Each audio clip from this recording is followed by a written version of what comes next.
లింగ పూజకుంటూ బైబిల్ ముద్దు తీసిన లింగ మర్మం షార్ట్ ఫిల్మ్ ను యూట్యూబ్ నుంచి తక్షణమే తొలగించి షార్ట్ ఫిల్మ్ నిర్వాహకులపై చర్యలు తీసుకోవాలని గుడిమేట పీఠాధిపతి మహాదేవ్ స్వామీజీ అన్నారు. కామారెడ్డి జిల్లా కేంద్రంలోని ఆర్ఎన్బి గెస్ట్ హౌస్ లో నిర్వహించిన మీడియా సమావేశంలో స్వామీజీ మాట్లాడుతూ బ్రహ్మ విష్ణు మధ్యలో ఉద్భవించిన లింగమే శివుని స్వరూపంగా పూజింపబడుతుందన్నారు. మూడేళ్ల క్రితం తీసిన లింగమర్మం అనే షార్ట్ ఫిలిం లో శివుని అవమానించే రీతిలో సన్నివేశాలు ఉన్నాయన్నారు. శివుని స్వరూపంగా పూజించబడుతున్న శివలింగాన్ని అవమానించడం సరికాదన్నారు. తమ దేవుని తాము పూజించడం తప్పు అని చెప్పే హక్కు ఎవరికి లేదని తెలిపారు. లింగమర్మం అనే షార్ట్ ఫిలిం మూడేళ్ల క్రితం తీసిన ఇటీవల వెలుగులోకి వస్తుందని, ఈ షార్ట్ ఫిలిం శివ భక్తులను, హిందువుల మనోభావాలను దెబ్బతీస్తుందన్నారు. బైబిల్లో పనికిరాని విషయాలు ఎన్ని ఉన్నాయో తమకు తెలుసని, వాటిని తాము పట్టించుకోవడం లేదన్నారు. ఇతర మతాలను ప్రచారం చేసుకోవడం తప్పు కాదని, వారి మతం గొప్పదని చెప్పడానికి ఇతరులను కించపరిచేలా మాట్లాడడం, షార్ట్ ఫిల్మ్ తీయడం సరికాదన్నారు. ఇటీవల హిందూ దేవుళ్లను అవమానించడం పరిపాటిగా మారిందని, వీటిని తక్షణమే నిరోధించడానికి యావత్ హిందూ బంధువులంతా ఏకమై ఇలాంటి వారికి బుద్ధి చెప్పాలని పిలుపునిచ్చారు. హైదరాబాద్ లో ఏర్పాటైన పిరమిడ్ ధ్యాన మందిరం ప్రకటించిన 18 సూత్రాలను తక్షణమే తొలగించాలని మహాదేవ్ స్వామీజీ డిమాండ్ చేశారు. ధ్యాన కేంద్రం ఏర్పాటయ్యే సమయంలో హిందూ దేవుళ్ల గొప్పతనాన్ని చెప్పి భక్తులను చేరువ చేసుకుని, ఇప్పుడు విగ్రహారాధన వద్దు, బొట్టు పెట్టుకోవద్దు, ప్రాణాయామం వద్దు, యోగాసనాలు వద్దు, విగ్రహారాధన వద్దు అంటూ 18 సూత్రాలను ప్రకటించడం సరికాదన్నారు. ధ్యానం చేయడం తప్పు కాదని, ఇలాంటి సూత్రాల ప్రకటన హిందువుల మనోభావాలను దెబ్బతీస్తాయని వెంటనే సూత్రాలను తొలగించారన్నారు. బ్రహ్మ విష్ణు మధ్య చాలా భయంకరమైన యుద్ధం జరిగితే వారి మధ్య ఉద్భవించినటువంటి ఒక తేజోమయ లింగమే మనకు శివరాత్రి రోజు మనం జరుపుకుంటాం, శివరాత్రిగా జరుపుకుంటాం. దీనికి ఎన్నో కథలు ఉన్నాయి.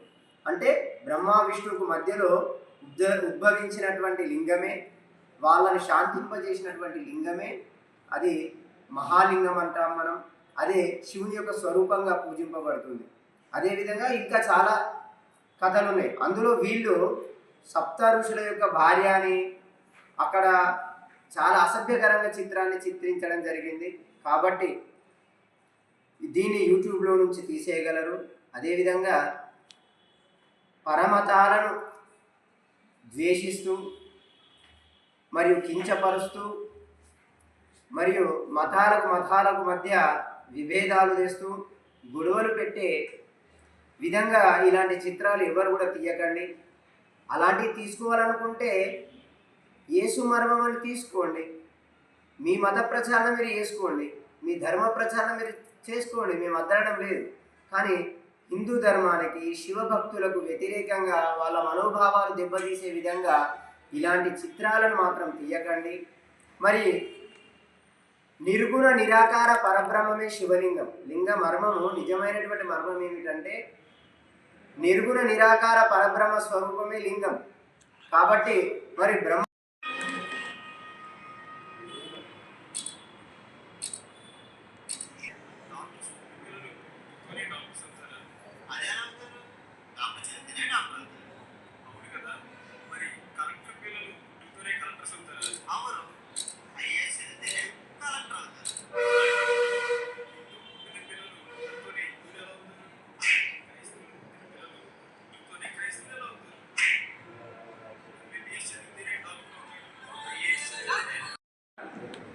పిరమిడ్ ధ్యాన కేంద్రం ఏదైతే ఉందో దాంట్లో కూడా ముందుగా ఒక చేపలు పట్టేటైన గాలం వేసి ఏ విధంగా చేపలను పడతాడో ఆ విధంగా ఫస్ట్ అందరినీ కూడా అన్ని సాంప్రదాయాల వాళ్ళని ఆహ్వానించి ఇప్పుడు ఏమంటున్నారంటే భక్తుల్లాగా బొట్టు పెట్టకూడదు, అదేవిధంగా యోగా ప్రాణాయామం చేయకూడదు, యోగా కూడా చేయకూడదు, మరి అదేవిధంగా విగ్రహారాధన పనికిరాదు. ఈ విధంగా పిరమిడ్ ధ్యాన కేంద్రం వాళ్ళు కూడా 18 సూత్రాలలో విగ్రహారాధన పనికిరాదు, బొట్టు పెట్టుకోవడం అలంకరణ, ఫోటోలు ఇంట్లో ఉంచరాదు, అదేవిధంగా ప్రాణాయామం పనికిరాదు, యోగా పనికిరాదు. ఈ విధంగా పిరమిడ్ ధ్యాన కేంద్రం వాళ్ళు కూడా చెప్తున్నారు.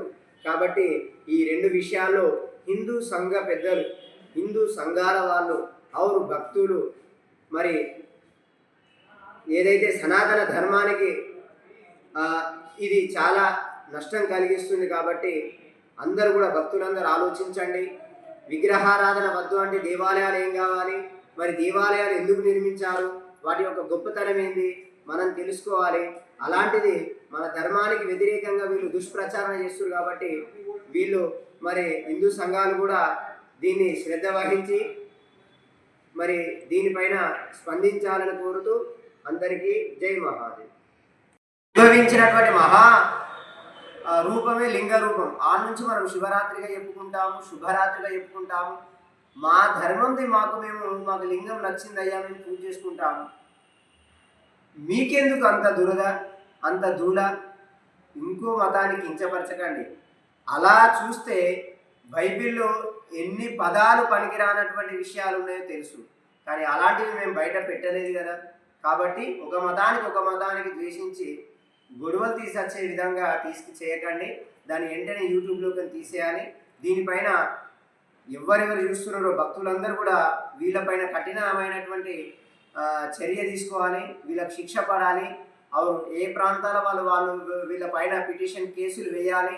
వీళ్ళని కఠినంగా శిక్షించాలని కోరుతూ భక్తులందరూ కూడా ఇకనైనా మేల్కొని ఇలాంటి మూర్ఖులకు ఇప్పుడు ఊరుకున్నట్లయితే ఇంకా రెచ్చిపోతుంటారు. కాబట్టి ఇలాంటి మూర్ఖులను కఠినంగా శిక్షించాలని కోరుతూ ప్రభుత్వం కూడా దీన్ని చర్య తీసుకోవాలని కోరుతూ భక్తులందరూ కూడా చైతన్యం కావాలని కోరుతూ హిందూ బంధువులందరూ కూడా చైతన్యం కావాలి. శివ భక్తులందరూ కూడా చైతన్యం కావాలి. ఒకడేమో అయ్యప్ప మీద అంటుంటాడు, ఒకడు సరస్వతి మీద అంటుంటాడు, ఇంకొకడు రాముని మీద అంటుంటాడు, ఇంకోటి కృష్ణుని మీద అంటుంటాడు, ఇంకోటి శివుని మీద అంటుంటాడు. ఈ విధవలని కఠినంగా శిక్షించాలని కోరుతూ భారత్ మాతాకి జై.